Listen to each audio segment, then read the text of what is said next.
Hi everybody, this is Russ Burlingame. I'm the DC guy here at comicbook.com. I'm sitting at the DC booth at New York Comic Con with Scott Snyder himself, the writer of All-Star Batman. And Scott, we've talked a handful of times since All-Star got announced, but what are you really gratified by the fact that you've been able to change what you're doing with Batman so much over what you've been doing for the last 5 years and still get the kind of response that All-Star's getting? Yeah, I mean, I always expect it to be like, this is the one where I jumped the shark. I mean, I thought it with like Zero Year and then Endgame, and then I was like, I never really expect anybody to follow us. You know, I try and just do the stories that I really try and pretend it's almost like fan fiction where you're just writing for yourself, and as corny as it sounds. But the fact that the fans are so supportive and great to us, and you know, have rallied for the book, I honestly don't know what to say except thank you. It really means the world. It also validates this whole belief I have that fans want creators to take risks, you know, and do things that they wouldn't expect from, you know, from the creators themselves. And that inspires all of us as a community so much, from Jason Aaron and Latour and, you know, from Tynan and guys I work with to Ramita to really everybody sees it and appreciates it when you guys rally behind books like The Vision. I know it's Marvel, down with Marvel forever, right? But no, but books that take risks, like we did with Batgirl, like they're doing now with Batman itself. Honestly, with what James is doing with Detective, with the fact that Batgirl has a completely new take, and you know, and they're using Raphael on the art, which is really different. I mean, whenever we do something that's a little bit off the beaten path, I feel like fans have responded so positively and makes all the creators excited and enthusiastic to push their boundaries. And so, yes, it's very gratifying. And also, I would just say, like, this site, you guys have been so supportive to us in general, like with the attention you've paid to our books, from not just mine, but and not just DC. Like, basically what I'm saying, as a reader and a fan myself, let me geek out and say thank you to comicbook.com, because you guys have been an awesome force in the industry for the last few years. I really appreciate it. Appreciate it. You've been doing some spectacular work. So thank you. Actually, one of the things that I was going to ask you to do was look back a little bit on the last few years. A lot of Rebirth has been challenging the norms of the post-Flashpoint DC universe, and in a lot of ways restoring stuff that was missing. However, you were the big success story of the New 52. Like, how's Rebirth been treating you?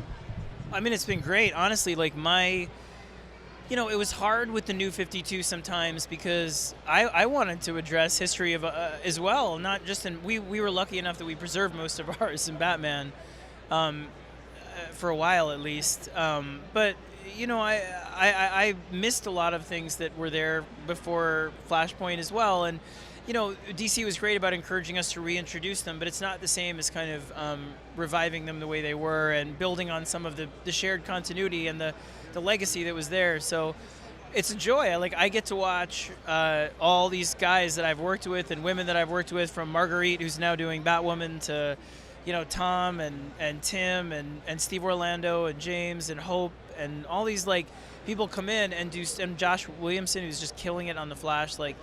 I get to see them come in and not only revive elements of these characters that I missed as well, but take them in directions that feel fresh and that are their own. You know, look what Greg is doing with Greg Rucka is doing with Wonder Woman, with Nicola and Ian. I mean, it honors the history, but it's a story I've never seen before, especially with the year one, all of it. So it makes me very proud, honestly, to be a part of the line, and it makes me feel the fact that people are willing to support a book that's outside of it a little bit, but still in continuity, like All-Star. It speaks to the strength of Rebirth. People are excited for it. We owe Jeff Johns a lot, Dan DiDio a lot. Honestly, Jeff has been he just he just left me a message on the way from back. He just got back from London and was very sweet about All-Star, and he was so proud. He's so proud of how the line is doing as well. It's really nice to see. It's a good feeling, is what I'm saying. Is DC appreciates the fact, all of us appreciate the fact that fans have rallied not only behind us taking risks and doing different things, but also behind the shared history that we all have as comic fans with these characters, when some great elements and stories have been restored to them. I hope that makes sense. That was the longest corn maze answer, but I know what I meant.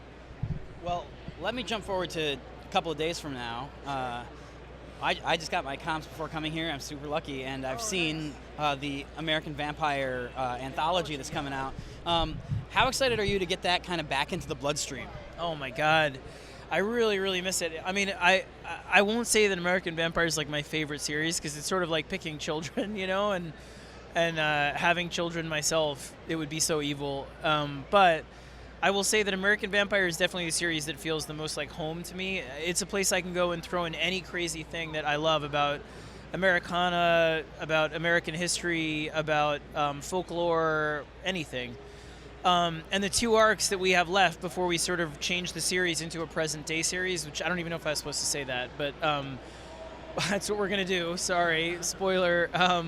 But the 2 arcs that we have left that really sort of put a cap on this era of American Vampire are really stuff that we've been waiting to do for a long time and has been seeded in for quite a few years. So I was just sitting with Raphael like 2 minutes ago. We're going to get Bloody Marys. We always do that in the morning on New York and San Diego together and talk American Vampire. And now that he's finishing up his first arc on Batgirl, we're going to get back to American Vampire really fast. So we will, honestly, and apologies to the fans for taking such a break from it. Really what it is that he got the opportunity to do Batgirl. You know, he's been very loyal to American Vampire with the other creator-owned stuff on the side, but as his DC book, and he deserves the chance to do big, bombastic stuff as well in DC, you know, and so we figured you guys would understand, and the story jumps in the next arc, again, spoiler, I probably shouldn't say, to the 70s, to this kind of big bicentennial finale that we're building towards. But I hope it'll really be worth it. We really love what's coming, so thank you for asking about American Vampire. So, I guess I'll ask one more thing so we can wrap up. But you've got